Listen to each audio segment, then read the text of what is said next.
สถานการณ์การจำหน่ายน้ำมันเชื้อเพลิงในพื้นที่อำเภอตากฟ้าและอำเภอตาคลีในจังหวัดนครสวรรค์ผลการตรวจสอบพบว่าผู้ประกอบการมีการติดป้ายแสดงราคาสินค้าอย่างชัดเจนและได้รับการจัดสรรน้ำมันมาจำหน่ายนอกจากนี้แต่ละสถานีบริการน้ำมันมีการสำรองน้ำมันสำหรับรถฉุกเฉินรถพยาบาลและรถดับเพลิงอย่างเพียงพอและยังคงมีประชาชนนำยานพาหนะมารอต่อคิวซื้อน้ำมันดีเซลอย่างต่อเนื่องส่วนน้ำมันแก๊สโซฮอลทุกชนิดมีจำหน่ายเพียงพอต่อความต้องการของประชาชนการลงพื้นที่ครั้งนี้เพื่อเฝ้าระวังการกักตุนและจำหน่ายในลักษณะผิดปกติทั้งนี้หากประชาชนพบเห็นการกักตุนน้ำมันหรือฉวยโอกาสขึ้นราคาสินค้าสามารถแจ้งได้ที่สำนักงานพาณิชย์จังหวัดนครสวรรค์หรือสายด่วน1569หรือศูนย์ดำรงธรรมจังหวัดนครสวรรค์เพชรไทยเกิดโชติสวทนครสวรรค์รายงานสำนักงานพาณิชย์จังหวัดนราธิวาสคุมเข้มราคาสินค้าใกล้ชิดหลังต้นทุนน้ำมันปรับเพิ่มพร้อมเฝ้าระวังไข่ไก่ขึ้นราคานางนฤมลแก้วมุกดากุลพาณิชย์จังหวัดนราธิวาสเปิดเผยว่า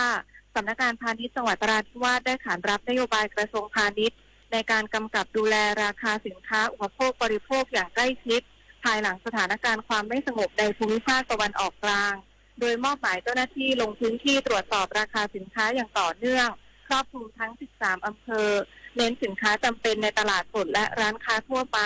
ผลการตรวจสอบพบว่าสินค้าส่วนใหญ่ยังมีปริมาณเพียงพอและราคายังทรงตัวอย่างไรก็ตามไข่ไก่มีการปรับราคาสูงขึ้นโดยก่อนหน้านี้ปรับขึ้นแผงละ6 บาทและล่าสุดเครือข่ายสหกรณ์ผู้เลี้ยงไก่ไข่ประกาศปรับราคาไข่ไก่คละหน้าฟาร์มเพิ่มขึ้นฟองละ20 สตางค์เป็นฟองละ3 บาท 60 สตางค์มีผลตั้งแต่วันนี้ซึ่งเป็นไปตามกลไกตลาดพร้อมกันนี้ขอเชิญชวนประชาชนเข้าร่วมโครงการสินค้าธงฟ้าราคาประหยัดในวันที่31มีนาคมนี้ที่ค่ายจุฬาภรณ์อำเภอเมืองนราธิวาสเพื่อช่วยลดภาระค่าครองชีพปพิชานันท์เทพรักษ์สวทนราธิวาสรายงานสมาคมการประมงแห่งประเทศไทยเตรียมประชุมใหญ่หารือแนวทางแก้ไขปัญหาต้นทุนน้ำมันปรับตัวสูงและราคาสินค้าสัตว์น้ำตกต่ำ30มีนาคมนี้นายไตรฤกษ์มือสันทัดประธานสมาคมการประมงแห่งประเทศไทยเปิดเผยว่าสมาคมการประมงแห่งประเทศไทยเตรียมจัดการประชุมใหญ่ขึ้นในวันจันทร์ที่30มีนาคมนี้เพื่อพิจารณาสถานการณ์และหาแนวทางแก้ไขปัญหาที่เกิดขึ้นในภาคประมงซึ่งจะมีผู้แทนจากสมาคมประมง22จังหวัดชายทะเลเข้าร่วมโดยวาระประชุมจะมุ่งเน้นไปที่ประเด็นปัญหาราคาน้ำมันเชื้อเพลิงและต้นทุนการทำประมงที่เพิ่มสูงขึ้นปัญหาราคาสัตว์น้ำหน้าท่าอยู่ในระดับต่ำรวมถึงความเดือดร้อนอื่นๆของผู้ประกอบการประมงเพราะขณะนี้ผู้ประกอบการประมงต้องเผชิญกับต้นทุนที่เพิ่มขึ้นอย่างต่อเนื่องแต่ราคาสัตว์น้ำยังไม่สามารถปรับตัวเพิ่มขึ้นได้ส่งผลให้หลายรายประสบปัญหาขาดทุนขณะเดียวกันยังมีแรงกดดันจากการนำเข้าสัตว์น้ำจากต่างประเทศโดยเฉพาะจากประเทศเพื่อนบ้านซึ่งมีต้นทุนต่ำกว่าส่งผลให้ราคาสัตว์น้ำในประเทศถูกกดลงและกระทบต่อรายได้ของชาวประมงซึ่งที่ประชุมจะรวบรวมข้อเสนอจากพื้นที่เพื่อนำเสนอต่อหน่วยงานภาครัฐเพื่อพิจารณามาตรการที่เหมาะสมในการดูแลราคาสัตว์น้ำและลดผลกระทบต่อผู้ประกอบการต่อไปชวนันท์มาลีรายงานและปิดท้ายข่าวขอเชิญรับฟังการถ่ายทอดสดเวที Meet the Place 1 เดือนวิกฤตโลกแผนรับมือไทยในโลกที่ไม่เหมือนเดิมโดยนายอนุทินชาญวีรกูลนายกรัฐมนตรีพร้อมทีมเศรษฐกิจตั้งแต่เวลา 10 นาฬิกาถึง 12 นาฬิกาณตึกสันติไมตรีทำเนียบรัฐบาลถ่ายทอดสดทางโทรทัศน์ NBT 2 HD MCOT สถานีวิทยุกระจายเสียงแห่งประเทศไทยเพจไทยคู่ฟ้า NBT และกรมประชาสัมพันธ์ทั่วประเทศน้ำมันมีน้อยใช้สอยอย่างคุ้มค่าเผื่อไว้วันข้างหน้าและสรรหามาทดแทนจบข่าวคณิษฐายิ้มดีอ่านรับฟังข่าวครั้งต่อไปเวลา 11 นาฬิกาค่ะ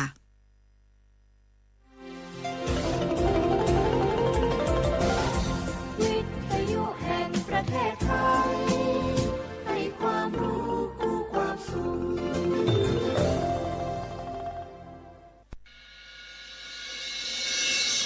สถานีวิทยุกระจายเสียงแห่งประเทศไทยจังหวัดเชียงใหม่ AM 1476 กิโลเฮิรตซ์สถานีวิทยุภาคภาษาชาติพันธุ์แห่งเดียวในประเทศไทยที่มีความทันสมัยเชื่อถือได้สร้างอัตลักษณ์กลุ่มชาติพันธุ์สู่สากล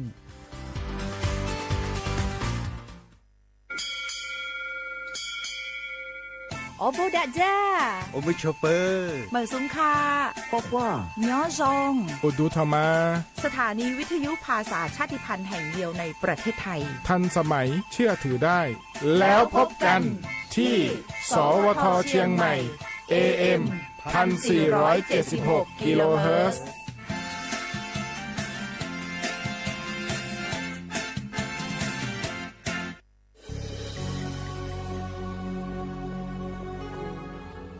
เกิดเป็นคนไทยเติบโตบนผืนแผ่นดินไทยจงภูมิใจในความเป็นไทย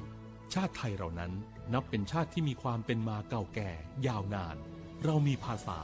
วัฒนธรรมและมีสิ่งต่างๆที่เป็นเอกลักษณ์ให้เราได้ภาคภูมิใจในความเป็นคนไทย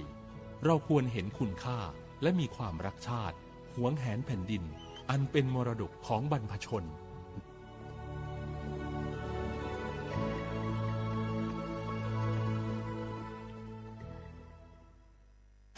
ข้าราชการคือพลังขับเคลื่อนประเทศภายใต้นโยบายรัฐบาลดิจิทัลพัฒนาบริการภาครัฐเพื่อประชาชนให้รวดเร็วเข้าถึงง่ายและเป็นธรรมด้วยปณิธานซื่อสัตย์ต่อหน้าที่ยึดมั่นความดีมีจิตมุ่งบริการสืบสารงานเพื่อปวงประชาทุกภารกิจยึดมั่นหลักธรรมาภิบาล1 เมษายนวันข้าราชการพลเรือนร่วมทำงานด้วยหัวใจเพื่อประเทศไทยที่ก้าวหน้าและยั่งยืนทุกครั้งที่ใช้สิทธิบัตรทองหรือบัตร30 บาทอย่าลืมพกบัตรประชาชนเพื่อยืนยันการใช้สิทธิไม่ว่าจะไปรักษา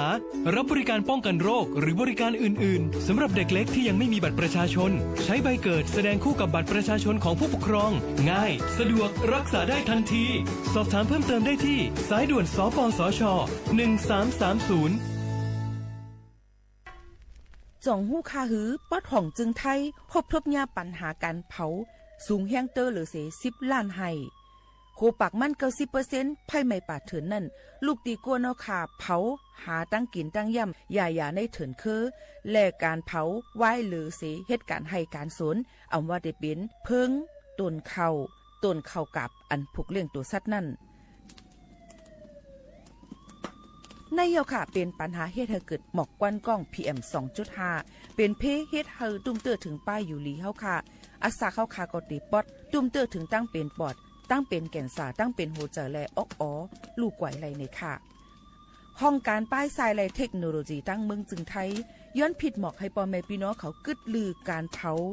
ปันจันล้มแสนเซอร์อันลีด่าลูกด่าลานเฮาค่ะจอมตอนโครงการวางแผนการเจอตีลินด่าเตลดย่อมฝุ่น PM 2.5 เลยตั้งมุมมองไฮรีเสวชสำนักงานวิจัยแห่งชาติ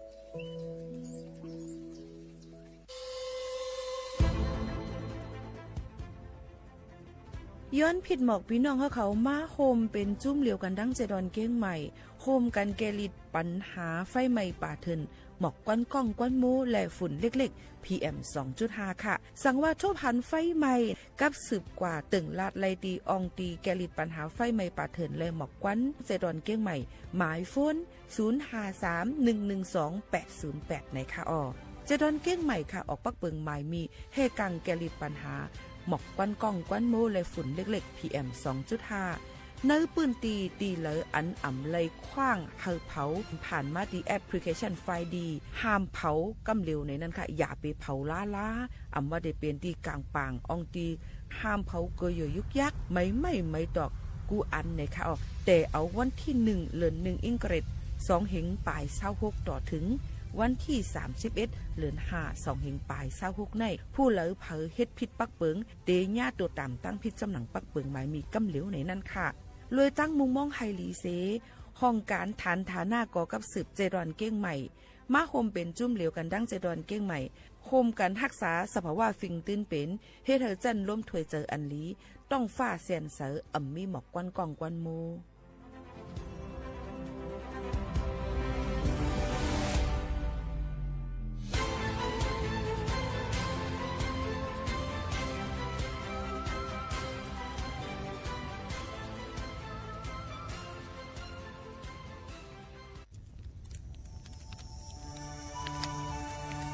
จ่องหู้คาหือก้อนโมก้อนไฟอันเผาอยู่ตีกลางปางนั่นอ่ำเลยหายกว่าตั้งเลยมันเตเป็นฝุ่น PM 2.5 สี ขึ้นมาเฮ็ดให้ป้ายอยู่หลีเฮาค้าขึ้นในค่าอ้อลองลดย่อมปัญหาจังไหนในอ่ำหยาบค่ะเงื่องแวอ่ำเผายุกยักเหมือไม่ตนเยือตนเข้ากับในให้ในสวนเฮาเปลี่ยนมากองไว้จ้อมกันเสเฮ็ดเป็นฝุ่นสภาวะอ่ำนั้นแจกแผ่ยุกยักเฮามันปอดถูกเมียนอีกป้าดังโฮมมือกันฟังด้วยไฟไหม้ป่าเถื่อนเฮาขาดฉุดวิไลผูกต้นไม้น้ำเพิ่มปันปืนตีสีเขียวเฮ็ดเฮาจันล้มเสียนสายตาเฮากูก็เลยตั้งมุงมองเฮาลีเสฐานหน้ากอกับสืบปืนเผาตี3กรมประชาสัมพันธ์พี่น้องเขาสนใจใครปืนเผาผ่านตั้งห้องเปิดเซ็งสวทเก้งใหม่ปั่นตั้งหู้ห่มปลาดังมีดังซื้อถ่อมแจ้งแล้งหลีกว่าไก่ในปืนตีเจดอนเก้งใหม่กับสืบมาเลยดีสวทเก้งใหม่หมายฝน053-276-068และ0922468579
พี่น้อง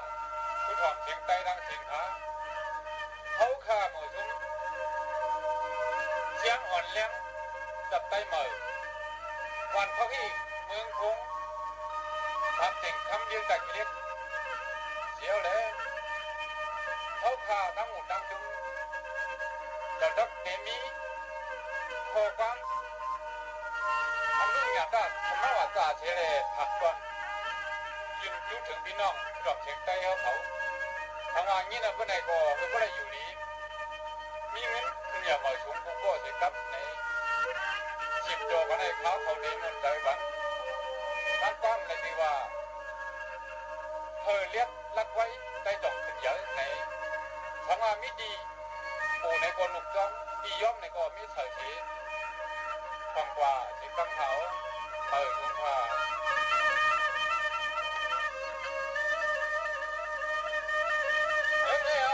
กว่าวันตามันน่าขึ้นใหญ่เปิดช่วงไว้คือแป้นเฮากระปังนำมา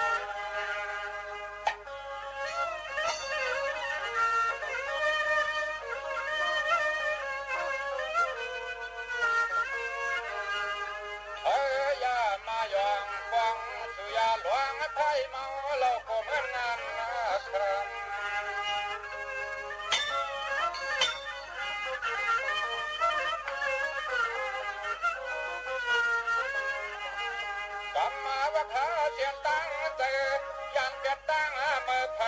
แหลมลักชัดแหลมลัก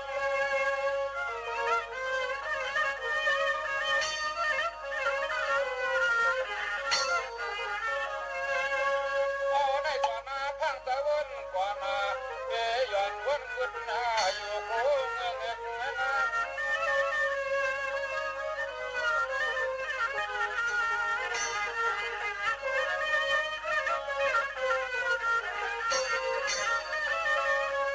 ปากมายุคนี้การไทยตัดไทยเป็นขวานาขวาง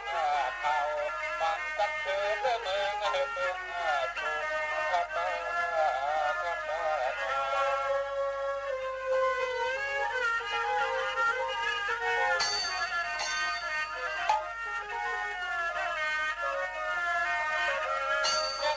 ไปเคืนกว้างลองเยื้องมีไว้ไปพาดันนาเคืนให้เดือดสันพอดแอนน้ำโขง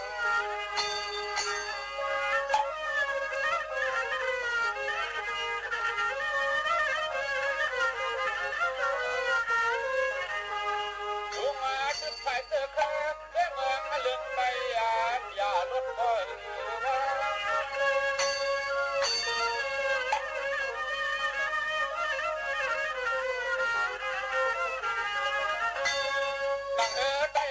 แก้มมาหัวหน้าโดนความสอนลิ้นใจกูใจตบหา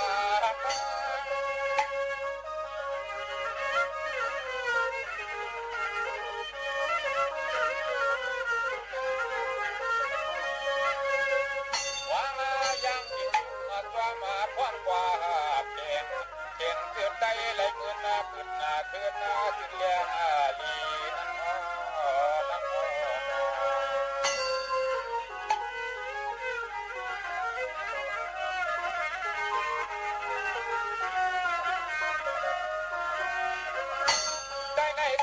นั่นก็มันล้านออกสักยายามมันข้าปานก่อนอ่อนต่างว่างตะว่างเบิ่งเบิ่งเบิ่งลูกใจอับยังเบิ่งตานี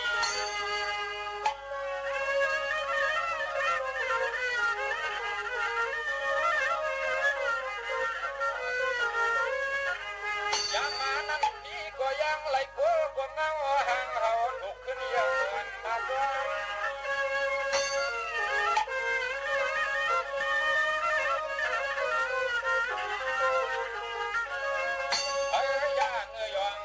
ถูกมาจากนาขึ้นนาบนชื่นนาควานวานยังขึ้นนา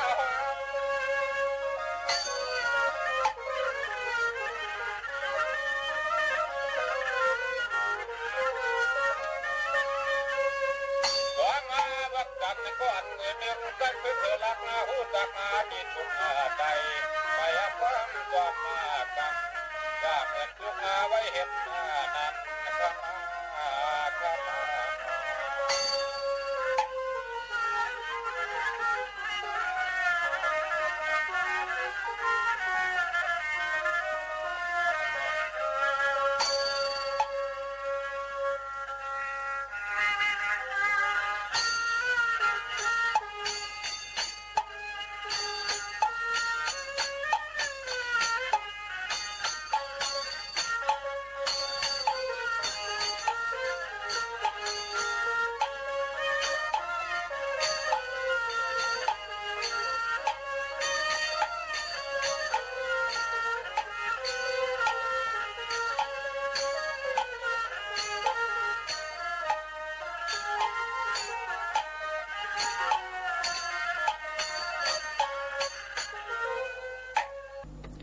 เมื่อสูงค่าเมื่อสูงเป็นน้องพุงยินถอมเฮาเขาดังเสียงค่ะทบกันดีนะตอนกันวงปล่อยเสียงเก้งใหม่ AM 147 กิโลเฮิรตซ์ค่ะเมื่อได้ถึงมาวันเสาร์ที่28เดือนธันวาคม32แห่งปลาย26เป็นเดือน5เมื่อ10ค่ำฮอดถึงมา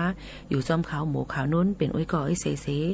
พี่น้องเขากวาดดีไหลไปตั้งไหลนี่ก็ให้รถพี่เข็นกันแล้วก็เฮาถมด้วยข่าวเงาให้ขึ้นตั้นกันอยู่ตาสิจำเข้ามาในข้าวเลินหาเหี่ยวในก็ติไม่แห้งตื้อมาหรือเสเก่ารู้ล้อมได้ถึงป้ายอยู่ลีกันจ้อมค่ะหรือลือใจกันก่อนค่ะมีพี่น้องขอย้อนกันเข้ามาลองเจิงค่ะเนาะตั้งหลูปู่เกี้ยงขาในเกี้ยงเนี่ยค่ะว่ามื้อในหมู่เขานุ่นก็เอาตื้อตั้งอันพี่น้องขอย้อนสิเอามาฝากปันพี่น้องเขาให้เล็งยินถ่อมจ้อมกันเลยค่ะ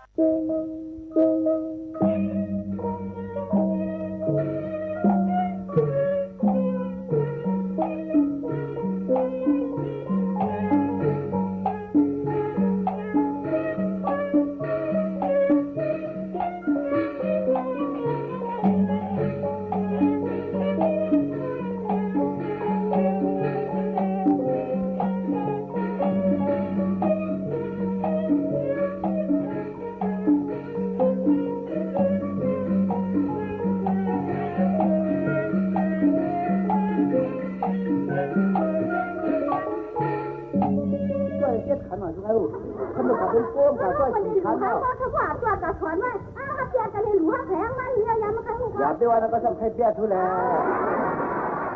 ทำเขาได้ก็อ๋อเพื่อนผมเคยกินเครื่องหลูให้ทุกโคเองนะแ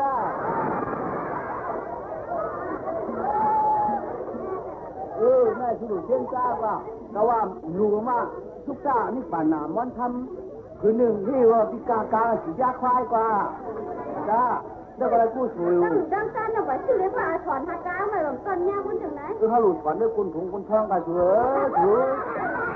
เขาว่าคู่หลุดหนึ่งคือได้กล้วยกรอบหนึ่งกล้วยเขียวข้าวสารเปียหนึ่งจ้าทำอุดนี่อุดย่าให้ดันตาเนี่ยยากว่าการมีการหลุดได้คือเบน5ได้กินเถอะต้องให้มันคือปีนาปีนี้ล่ะก็หลูก็ฉันหากินไงก็แต่ว่าถ้าหลูได้เท่านั้นของหลูเป็นของหลาเลยนั่นหลูว่าแผงวันก็แล้วก็เดี๋ยวไปจ่องมาปลาทุล่ะคนเรียกเขาว่าทุกข่อยก็ว่าทุกแก่ไม่ว่าลูกบ้ามหลูว่าให้ไหนมาผมคันยี่เนอคันยี่เขาว่าปลาลามาขันยี่แล้วก็มาหลูให้เอากาเลยขึ้นเขาแล่ก็เขาบอกจะไปเอาพ่อมันจะเลื่อนมากไปด้วยแหละมาไปด้วยแหละมาหลังนั้นมาเนี่ยคนไหนมีบุกเก็บบุกเมื่อฮะบ้ามหลูลาเลยไหม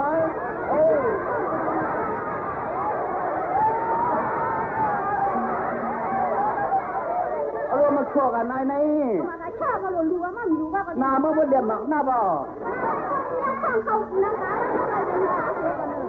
เมื่อไรก็เห็นนายบ่หาชั่วกันหลูแน่ชั่วกันกินได้หลูมันใครกินใครดูแลก็กินกำหลูกำว่าแหละนายกินหลูแหละหลูบอกชั่วมาชั่วในนี่หานั่นตายผ่านมาโดดชั่วชาก่อนไม่วันไหนกำก็นอกน้ำพี่ไปแล้วกันมั้ยไม่ใช่เนี่ยนะไม่ชั่วมากูเมียบ้างขอมาไม่มีนะ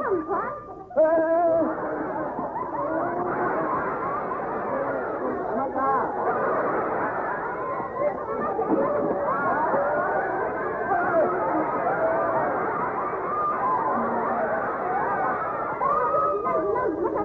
ไปตั้งหลูไปตั้งหลาแล้วไหนฮะรู้ว่ากันไหมลูกใครรู้ว่าลาดีๆหรอไม่หรอกมาแย่ไว้ก็ใครรู้ก็มาแล้วก็รู้แล้วแม่ก็ว่าพุ่งเคยหนึ่งก็ว่าห้างมาแล้วจะทำมาเป็นอะไรที่เกาหลีนั่นนะไม่เมื่อจิวที่มีก็ว่าเลี้ยงไม่แหมเขาอ่ะอันหนังมันเป็นหนังถึงน่ะ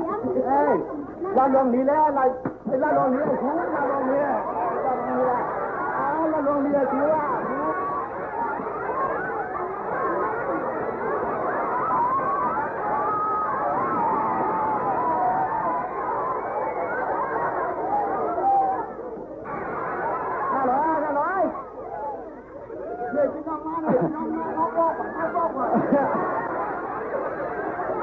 พี่ท่าน่าเหรอพี่น้องมาเลยครับโลกก่อนครับโลกเหรอท่านเหรอจ้องอะไรจ้องเหรอถ่ายเยอะเนี่ยก็เห็นมาค่ะนั่นไงถุงใหญ่มาหลายถุงถุงเอามายี่เลยถุงมาตั้งเดือเขาใครฮัลโหลเขียวมาจ้าพันเนาะเดี๋ยวเขียวมาค่ะถั่วลิ้นต้มก็เถอะมีร้อยกินถั่วลิ้นต้มค่ะจ้าน่ะว่าขายกันน้ำเล่าของเราไม่ได้เนาะที่ไหนแล้วมันกลับได้ว่าของลูกค้าด้วยเดียมันติดคิดดูตังค์ให้ร้องด้วยดีเลยมันใช้เงินค่าเนาะก็โง่ไม่ได้ไหมคะนั่งอะไรนะร้อนมันคิดดูสีดำขนาดน้องช่วยทางเขาใส่กลางนะเสือมอมาพวงขึ้นตีนะอันว่ามาเหรอนั่นเองฮัลโหลนี่เราจะขายได้ใช้ก้าวค่ะก่อนมึงไงใช้สีปากค่ะเนี่ยสีปากจะข้าตันเต้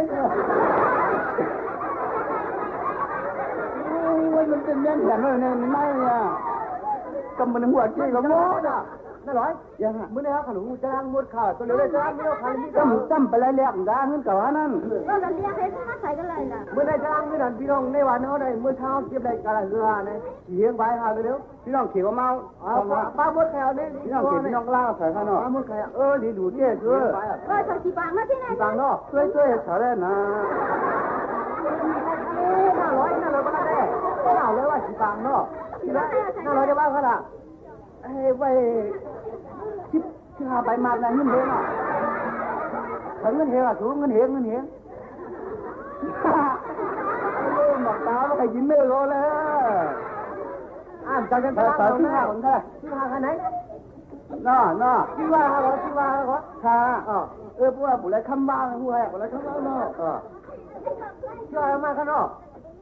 เนาะทานข้าวขนาดทานเนาะค่ะว่ามันที่ว่าหนูค่ะเลยนะที่โครงที่ทานกับเขาว่าเงินสีปากให้เขาทานตามค่ะอันนู้นเจ้าพระเราไม่เจ้าก็ข้าที่ยงก็ผู้ชมเจ้าเนี่ยเงินสีปากไอ้ที่โง่โซ่ได้ตัวนั่นเจ้าค่ะเจ้าเงินสีปากนะที่กันว่าข้างนอกใจเหมือนข้าที่ร้อยเฮ้ยไม่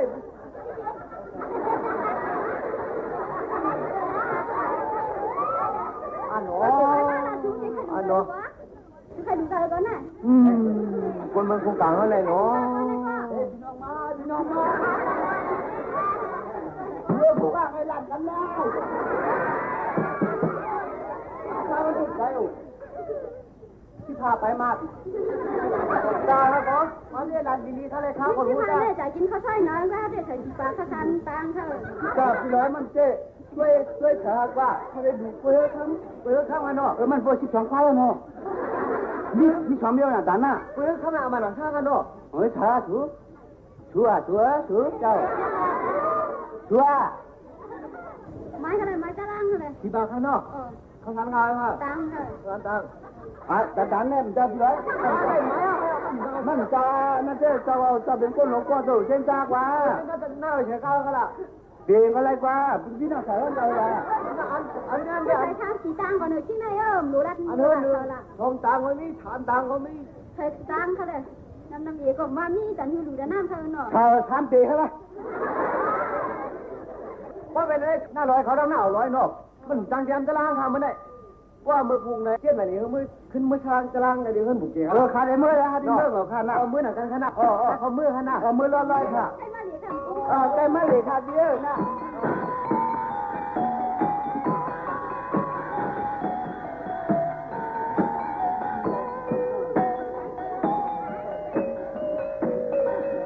ฮัลโหลเจ้าจุกข้าเมืองกุน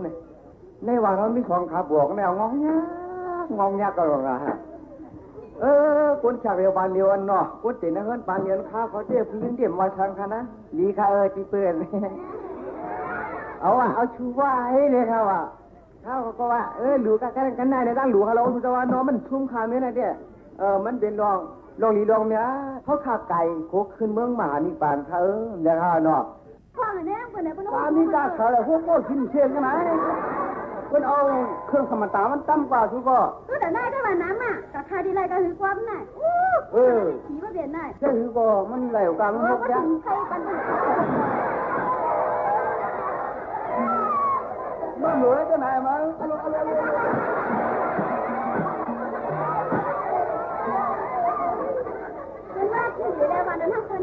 ว่า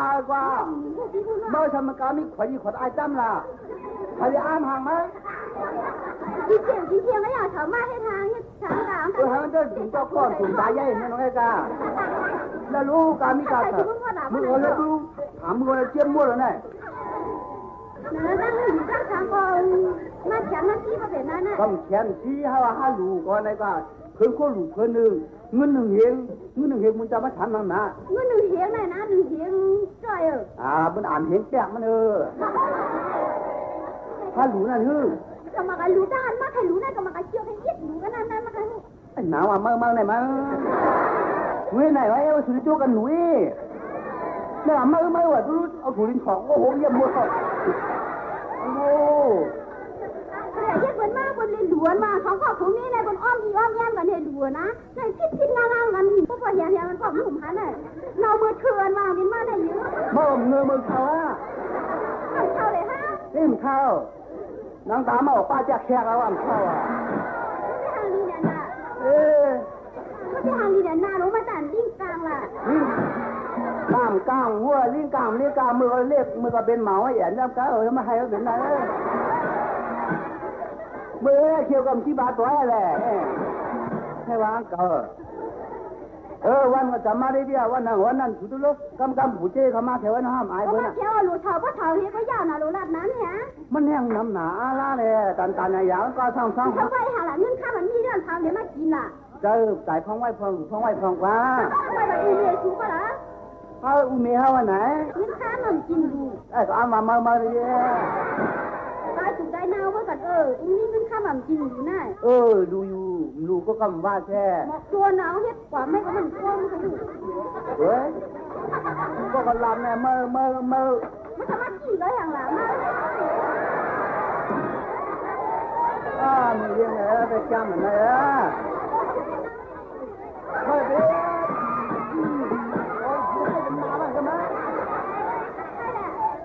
เมื่อไปหูล้มอย่างก็รู้ ที่อยู่คนเนี่ยนะร่วมมาอยู่ เนี่ยยังไงนะมาขัดขาเป็นหรือไม่อ่ะ ใครเนี่ยนะ ใครผ้าก็เงี้ยคน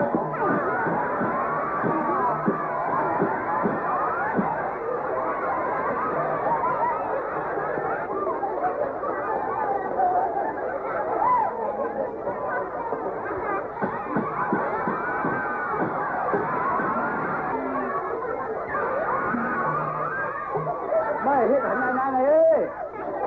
เราย่องมาเมาเองทันหลังไอ้นุ๊กก็ได้รู้ช่างอ่ะ หนูมาถามเขาว่าใครอยู่ข้างในอยู่ก้อยมาล่ะไม่ใช่เนี่ยอยู่ก้อยมา เฮ้ยมาเขาหลุดลานกันในลิก้า นาดีนี่กว่าฮะนาดย่าครบน้ำตาเตเบียนที่ป้าเย่กับบ้านตามเมื่อน้ำมันนี่อ่ะ ยี่ก็จีปลาตายยี่ก็แย่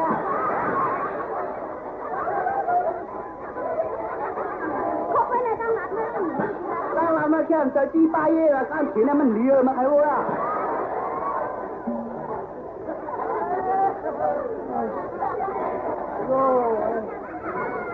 ถ้าเมื่อขัดจะได้ มาถามเขาขนาดนั้นไหม เก่าอะไรฮะอโลของซอยจัดที่เป็นว่าติ่งใครรู้เขาใครดินข้ามเถิมเชียวบ้างบุญอะไรลูกเขาน่ะ แต่ว่าใครนั่นน่ะ ไม่ค่ะ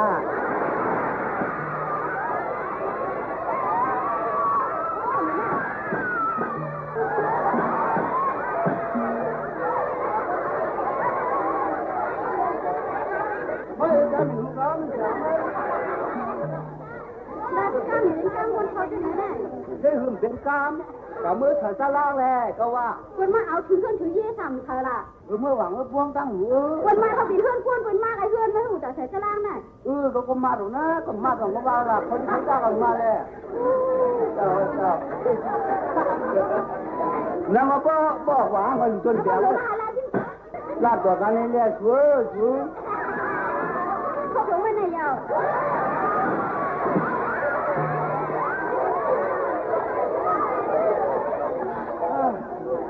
ก็แต่ว่ามาแล้วใครเป็นไล่จ้ามันมีกันนะน่ะ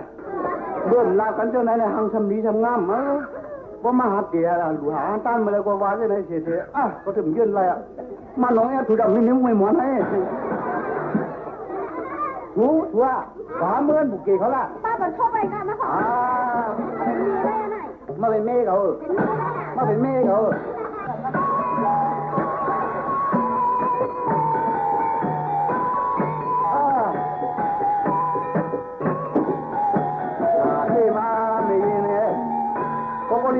โอ้นาลิมือเอ๋ใส่เสื้อก็มือชั่วไม่ยืมไรนายไหนมาใครแก้มมันที่หุงอ่ะหนังไหนตั้งอยู่เป็นนางหลามก็อดลูกว่าตัวเลี้ยงที่มันไหนก็ดูตัวใครกินกว่าเลย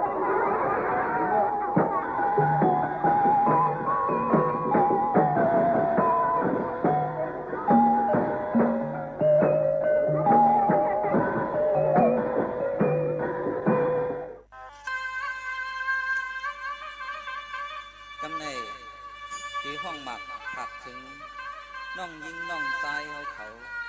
ซื้ออันหักตูหักใจเลยยุ่มเปิ้นง่ายดักเรียนยาเมากำนั่นข้างเลยผู้ภายวายขึ้นแบบสีกำในพี่อายเฮาฟังเฮ็ดเปลี่ยนความส่งถึงมาไปถอนตั้งเสียงนาความรู้ยินใส่ใจเฮาเศร้ามาแก่เมืองในต่างหลายเมืองในต่างหลาย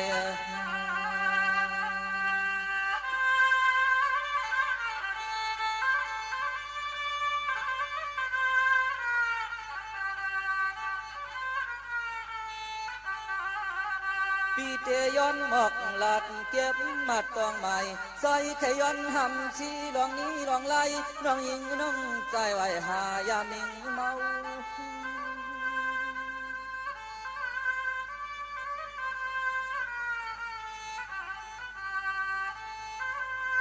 น้องใจเปียเลยกินซ้ำอยู่ไหลป้อมเลยกินซ้ำเลือดไม่หือใครขึ้นวนจอมมึกไผ่การดองคือเฮา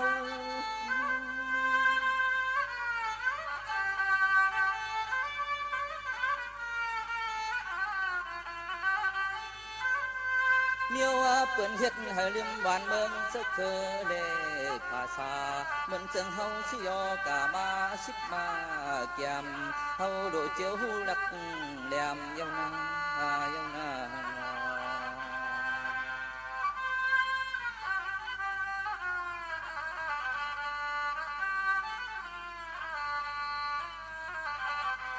เสียมันคนเฮ็ดคนกะคนขายก่อนยังว่าเพื่อใครตายเพื่อหายแค้นจมแค้นเชื่อคือใจในเพื่อซ้ำเตะจ่อยเตะแถมเพื่อซ้ำเตะจ่อยเตะแถมน้อง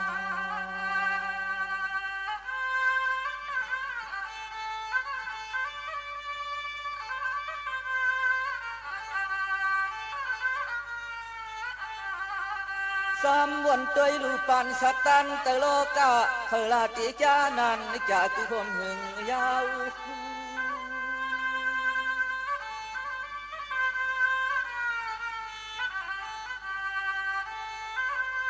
ปิกซ้ำปุ่นตอกไปมักนี้เรื่องก็อย่าปุ่นตามันเมืองก็ไล่ลุกใจเปิ้นบ่เลียชุมจัดปานข้าว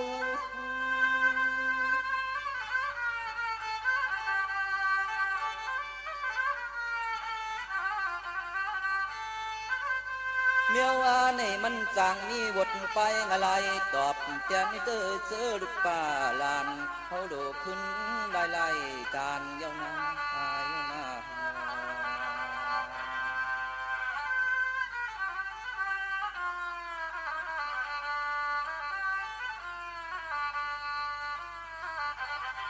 มังก็มีเฮินมีเย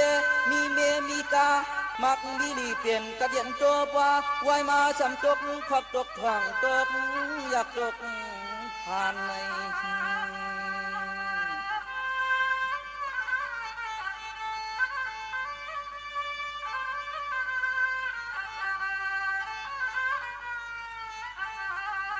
เพื่อว่าหาลองไปมักมีฉากโลภะการที่เนื้อโลกโลกามีเรื่องนำกูต่าง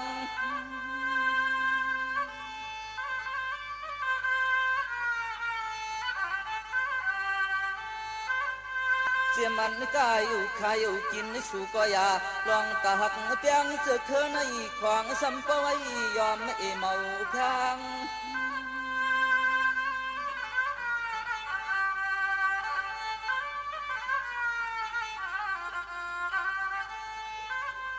เขาความกันไว้วางลองลัดเสียนต่างอย่างอำชาเขาอย่าใจไว้ป้าอย่าก่อนความเขาอย่าจอมเด็บจอมตอมยาวนา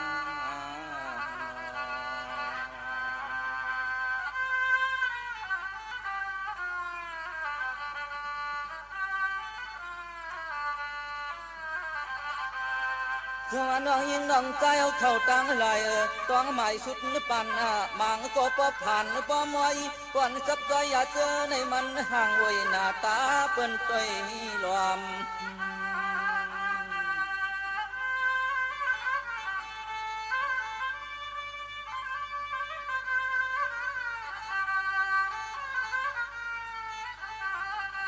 อย่าทางว่าเตจางปีหนึ่งแขนยอมรวมยกตัวจำกังคงข้างลูกเตียนมา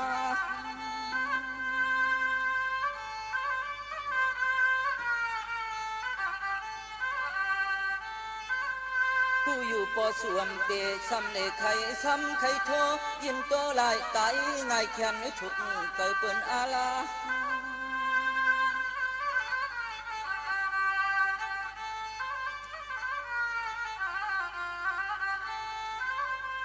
มาวนตัวลูก ก็ว่าไต่กวบ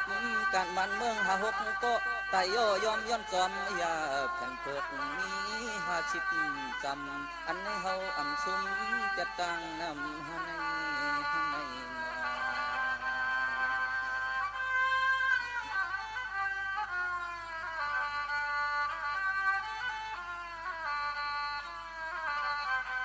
จังว่าสู่เก่าเฮาหักปากันเจียมันเคียงในเจียมใส่ลอยยิงใจทิ้งให้เกียนหยัดปายาเมากำนู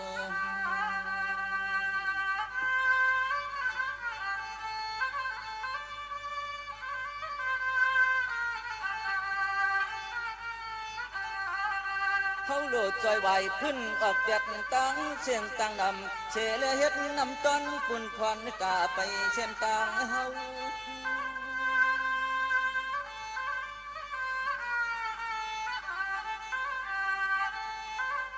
เธออย่าเฮ็ดหนังความไม่ช่างหลักหนักว่าโตขาเปียงหักเหนือเจอเครือลูกไตลูกเมย์ช้ำไว้ไผ่ไข่ยามิงเมา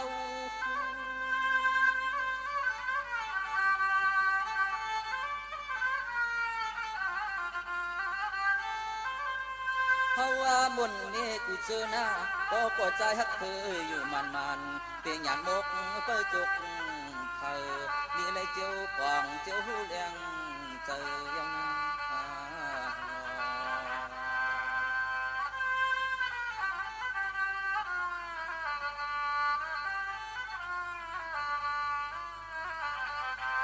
สังว่าคนนาจูลินจัดเก็กินหวานนอนหลับเจอจะปูไปงะไหลกลมตอบแทนปัดจางเลยลง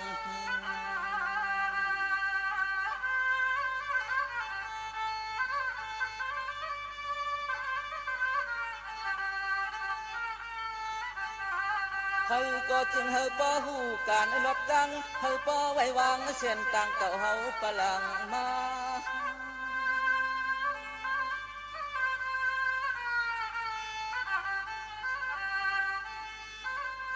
เมื่อนั่งการในปู่การมอนเมื่อกวนสอนในปอนเฮ็ดไว้เฮ็ดใส่ขึ้นตึกส่วนให้รอนา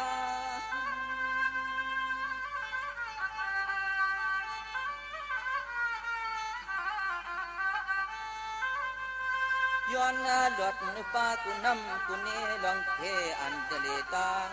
เส้นตังลายย้อนให้พ่อขึ้นอย่าเมื่อไงลูกวันชายไทย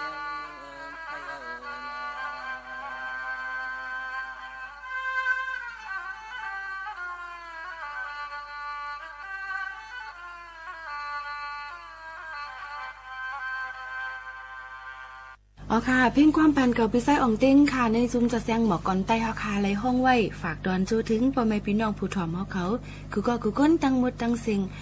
กูปันกูเส้นอะไรอยู่ในค่ะหมากถึงเกี่ยวกับเรื่องยาเมากับมือกูปอกได้ก็มืออ่อนต้าได้ก็มีเฮิรนมีรถมีกากันอยู่ถึงนานๆมาเนี่ยอีสังก็มีปลายว่าสึกโคตัวเศร้าเก่ากา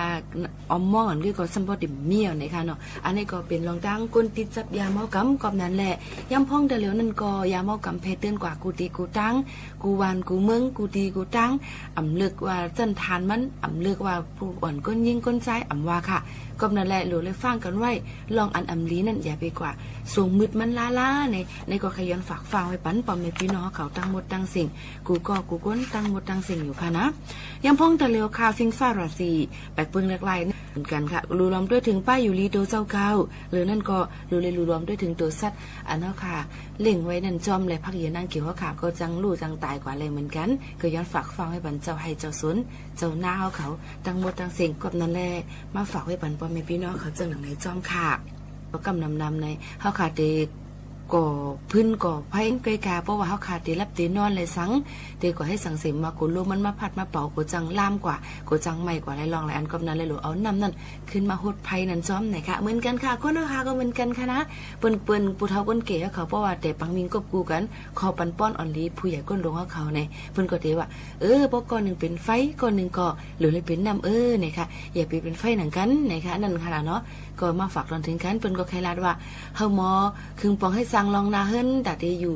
ซ่อมกันกว่ายินยาวข้าวหึงนั่นหรือเลยมอเอากันว่าป้ากันเป็นเขาเย็นก็ป้ากันอุ่นในนั่นค่ะนะกำมาเขาก้อนหนึ่งก็จะเหลือใจไม่แทงก้อนหนึ่งก็ขึ้นมาเพิ่มแทงในตีเป็นไฟกุ้ยในนั่นค่ะก็นั้นแหละกูลองกูอันนั้นมันย้อนกูเป็นไฟไหนค่ะกำในค่ะมาวนสอนที่ว่าลองน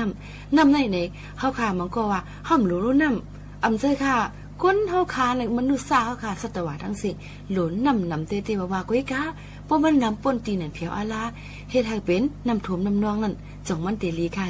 อำลีนังเก่ากับนั้นแหละอีสังก็อย่าหลุดกึ่งงามกันลูอย่าไปวนสอนให้มันมาเป็นป้อนลูอำจะว่าเฮาหลุนำป่นตีในกอมเลยลูเลยเพียงเป้งผ่ากลางว่างครึ่งกันกับนั้นพ่อแม่พี่น้องเขาก็เหมือนกันค่ะเตฮักเพ้อเตจังเพ้อเตว่าหังเพ้อเสียอำว่าลูเลยมีไว้ใจผ่ากลางว่างครึ่งเสเปิ้นไข่ลีก็เย่าเปิ้นไข่จ้าก็เย่านะคะเพราะว่ามันก็ตึ้งตีก้นหนึ่งก้อนในอ่ำเจว่าลีดังหมดดังเสียงก้นหนึ่งก้อนในอ่ำเจว่าจ้าดังหมดดังเสียงอ่ำลีดังหมดดังเสียงอ่ำเจค่ะนะมันก็ตึ้งตีมีล่อนแกนมันอยู่ว่าก้นนั่น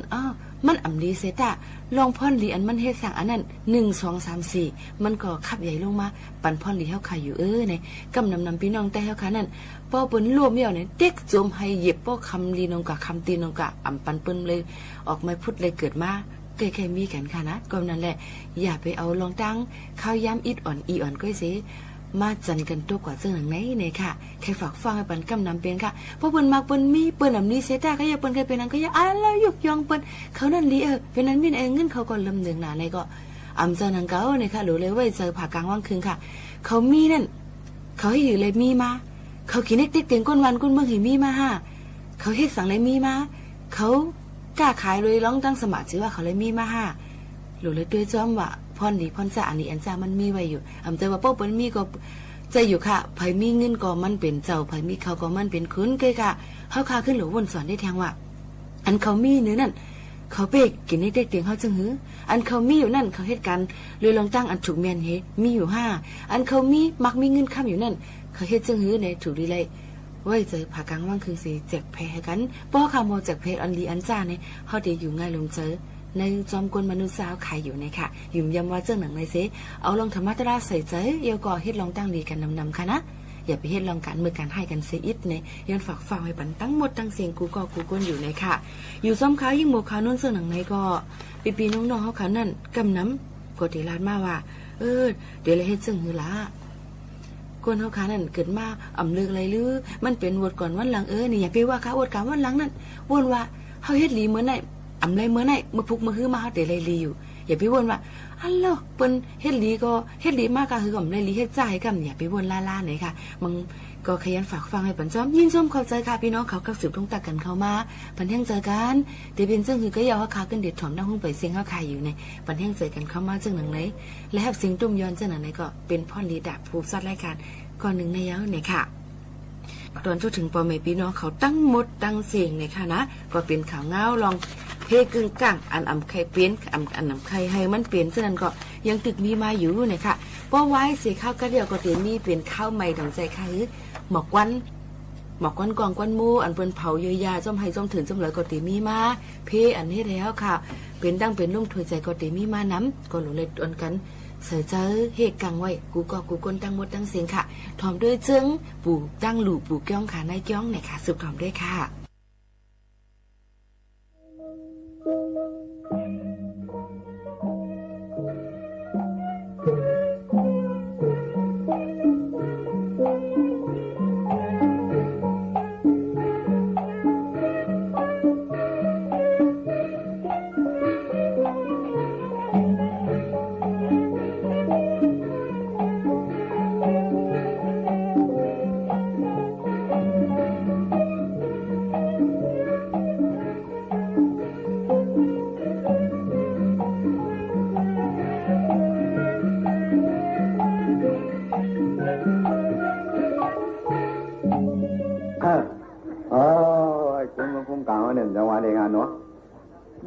ทำไปรู้แล้วจังหวะเนาะ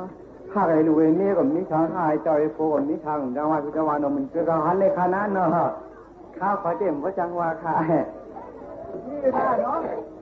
เมื่อไหร่ทำกับเป็นมือเป็นวันมันนะคะเนาะเจ้าร้อย หนังชนโมเดียมีลงเกี่ยวดังโมลงโมดังเกี่ยวนั้นจะขนาดเนาะต้องโมนะแล้วเขาได้จะโจวันโน้ตเรียกคนเขาทำให้ขึ้นหนูมาทักกันที่8จะได้กันเลยเนาะจ้ากว่าอะไรกันนะลองตาลองเกี่ยวลองโมนี่หลุยตาเฮ็ดพอเฮ็ดล่าไม่งาครับเลยว่าเขาว่าเหมือนในต้องไม่หย่อนในวันในฉุนเอาขนาดนี้เนาะที่ถุงมือกูเนาะขนาดนี้ถุงมือเราขึ้นหัวหน้าลอยขนาดนี้นะเนี่ยอย่ากูเลยจ้องขนาดนี้กูเลยจ้องขนาดนี้จังหวะขนาดนี้ขาดมาทางห้องคอยหางกันเนาะกำลังผมปันมาทำไม่ถึงเงินไม่ถึงเงินเหรอกันก็ว่าเมียวเมื่อวานเมียวในค้าเขาก็ป๊อบของขาขาที่หึงคณะค้าเขามาเยอะนี่ว่ามันก็ห่างจ้านี่เป็นเรื่องเลยว่านั่นเด็กเขาได้มาช่างก็ห่างกันเนาะก็มาลงแล้วหลูเย็ดเนี่ยหลูช่างหลูฟองเนี่ยก็ร้อนยิ่งร้อนใจเขาเลยมีเกินเนี่ยก็มีร้อนยิ่งร้อนใจนะผมเข้ากานะร้อนกว่าทั้งมากกว่าร้อนยิ่งร้อนใจเลยมาหลายยี่หลายใจมาคุยเทียมข้าวเทียมหนูบอกกันมาย่าหนูย่าตาเด้อคุณได้มาบอกร้อยทุ่มมาได้ลองจดตั้งโมนในวันไหนเนาะนั่งอยู่ในช่องโมเดลเจอคุณเช่าก็มันใครไม่เช่าไอ้คิวครับที่ใครใจเช่าเลยบ้านให้เสือเลยว่าทิ้งเช่าน้ำมันก่อนอย่างว่าไหนเนาะตอนหนังเขาเลยอยู่เลยจ้าไหนว่าอะไรนู้เขาทำว่าอะไรเป็นนองคนตั้งเกี่ยวนั่นนี่มีก้อนลื่นเลยในก้อนลื่นหน้าหน้าใครวันนี้เอาหน้าเอาชอบเขาก็ได้นะไหนทำมาได้น้าหนองน้อยป้าเขาในด้านหลังน้าในรถกันนั่งเขาก้นเขาเลยจ่ายเช่าก่อนกว่าเจอกันนะนั่งให้แต่งให้แต่งแล้วเฮ้ยนี่นะคุณเขาเลย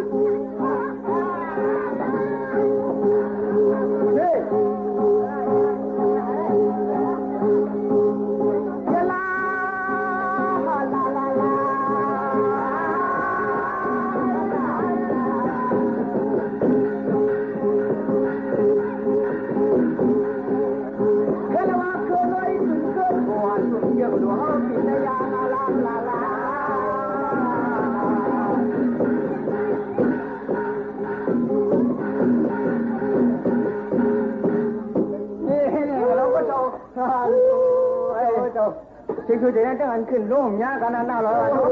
เบียนน้ำว่าเขามาเนาะจะร่มหลังว่าต้องลองต้านในหล่ะเพราะว่าคุณข้าวหมอนจอนมุนตอนนี้ได้เบียนน้ำถูกเลยปะ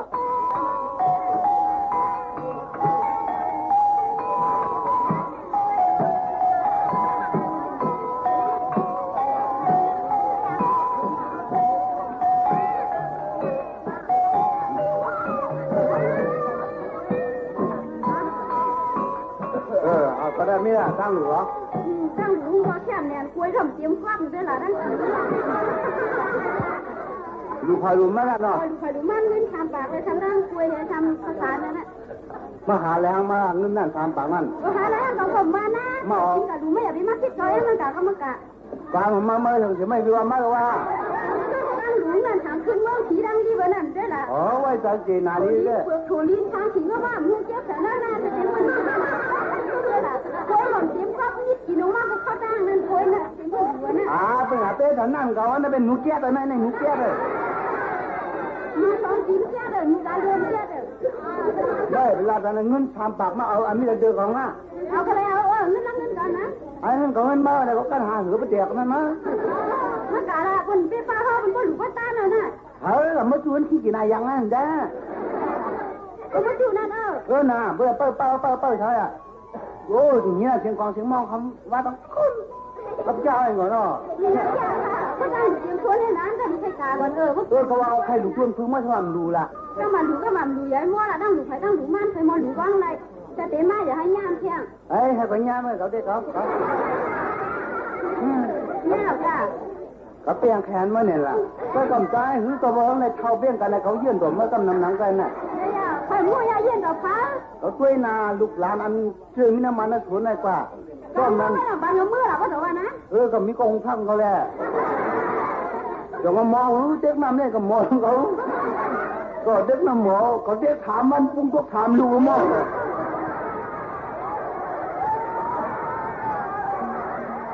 ต้องถามเจอเลย ปันเที่ยงเจอตั้งหมดตั้งสิงสีมือพุกมาจ่องขึ้นมาหบมาทบกันแจ้งตั้ง AM 147กิโลเฮิรตซ์ขาวโมขาวนุ่นเป็นผู้จัดรายการสีตอนแต่วันเมื่อในก่อฝากไว้ปันหลายลองในอันตั้งเพียงความลองจึ้งลองข่าวเงาข้าวกัดเดี๋ยวก็ลองเพกึ่งกลางจอมเสียนดาสายตั้งเอามาฝากตอนจุดถึงกันเจอหนังไหนอำหันใจมือพุกมาขึ้นถ่อมแทงมือพุกยิ่งหมูขาวนุ่นก็ยังเตะเอามาป้าตั้งธรรมดาอันเมื่อฝากตอนจุดถึงพี่น้องเขาเสียเพ่งความหวานหูถูกเจอเดี๋ยวก็ข่าวเงาหลายลองในอันอยู่ค่ะนนแต่วันเมื่อในยิ่งจุ่มขอบเจอตั้งสิ่งลาสังก็เฮดอกก็สังก็เฮมันนาการให้ขึ้นใหญ่กูก็กูก้นตั้งหมดตั้งสิ่งให้อายุยาวยืนห่างหลีกึกปืนกันกว่าวันดาเมื่อนากันกูก็กูก้นตั้งหมดตั้งสิ่งค่ะม้อนค่ะขอบใจค่ะโอคาเมื่อสุนค้ากำเลยขาวใจวันขอบจัดแสงแล้วก่อนหนุ่มคือได้ความหุ่นเกียงใหม่ๆหนึ่งในตีมาเราบนกวนใจบันก้ามันคือว่าความกันคำยิ่งไรเลยอันนั้นนั่นแค่เราเปิดคำในคำค้า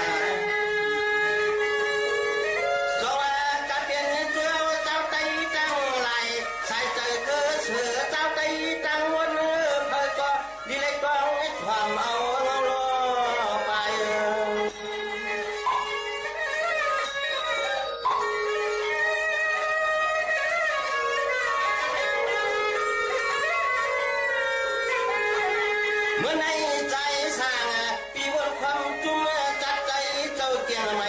หมายเห็นพอปากสามาบาดเมียงบ้านนั้นดูนันทุกใจกระจายลาย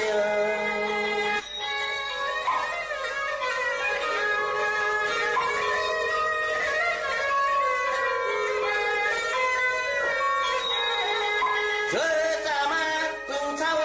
ตั้งเอาปารามีคำเจ้ามุนนั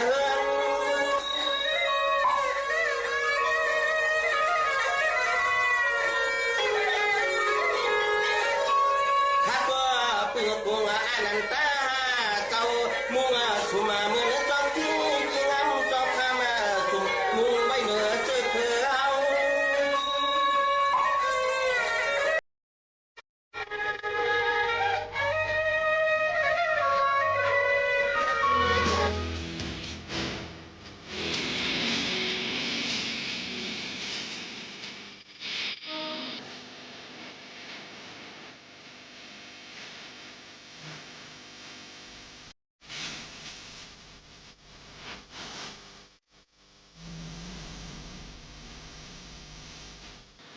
เครือข่ายทั่วประเทศเสนอข่าวต้นชั่วโมงรู้เร็วรู้จริงเกาะติดทุกสถานการณ์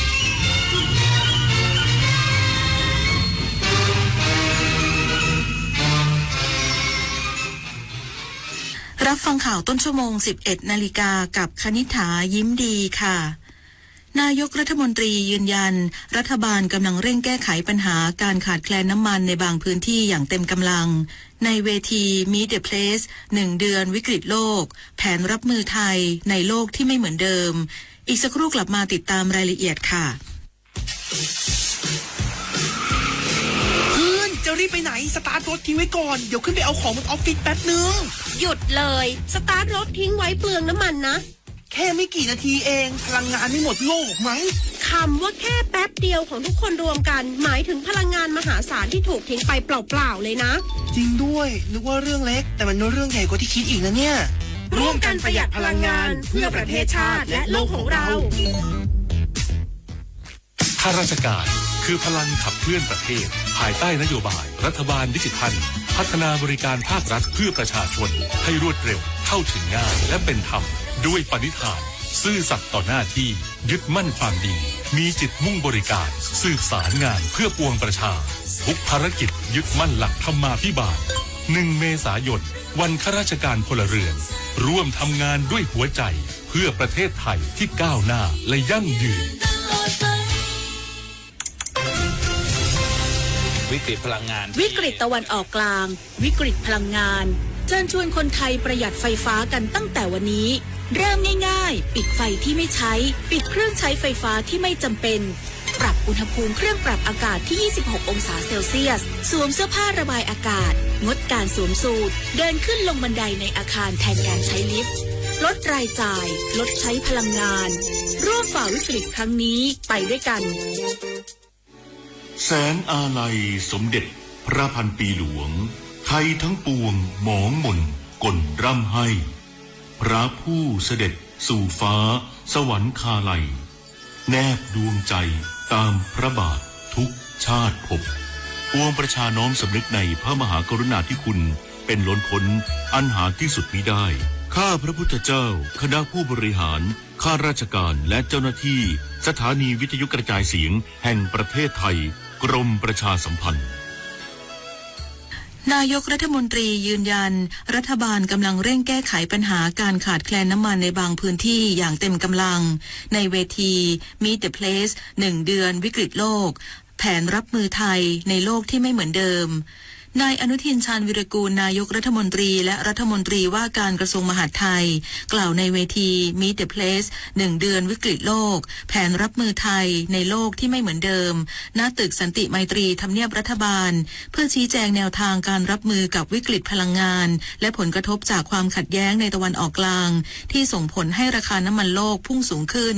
โดยรัฐบาลได้จัดตั้งหน่วยงานเฉพาะกิจเพื่อบริหารจัดการสถานการณ์โดยเน้นการสร้างความมั่นคงทางพลังงานและการเจรจาระหว่างประเทศเพื่อให้การขนส่งน้ำมันดิบเข้าสู่ไทยเป็นไปอย่างต่อเนื่องแม้จะมีการปรับลดการอุดหนุนราคาน้ำมันลงเพื่อรักษาเสถียรภาพของกองทุนน้ำมันแต่ภาครัฐยังคงมุ่งเน้นการช่วยเหลือกลุ่มเปราะบางและควบคุมราคาสินค้าเพื่อบรรเทาค่าครองชีพทั้งนี้นายกรัฐมนตรียอมรับประเมินสถานการณ์พลาดขอโทษประชาชนต่อความปั่นป่วนที่เกิดขึ้นจากการบริหารจัดการราคาน้ำมันในช่วงครึ่งเดือนแรกของเดือนมีนาคมโดยยอมรับว่าในช่วงแรกรัฐบาลตัดสินใจพยุงราคาน้ำมันไว้เพราะคาดการว่าการสู้รบจะไม่ลากยาวแต่เมื่อสถานการณ์เปลี่ยนไปและมีแนวโน้มจะยืดเยื้อจึงต้องปรับแนวทางการบริหารให้สอดคล้องกับความเป็นจริง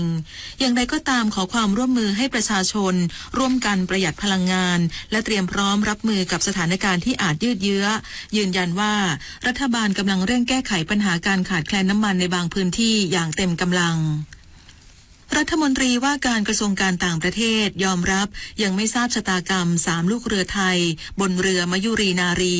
พร้อมเร่งประสานติดตามสถานะและให้ความช่วยเหลืออย่างเต็มที่นายศรีหศักดิ์พวงเกตแก้วรัฐมนตรีว่าการกระทรวงการต่างประเทศเปิดเผยถึงความคืบหน้าสถานะของ3ลูกเรือไทยบนเรือสิน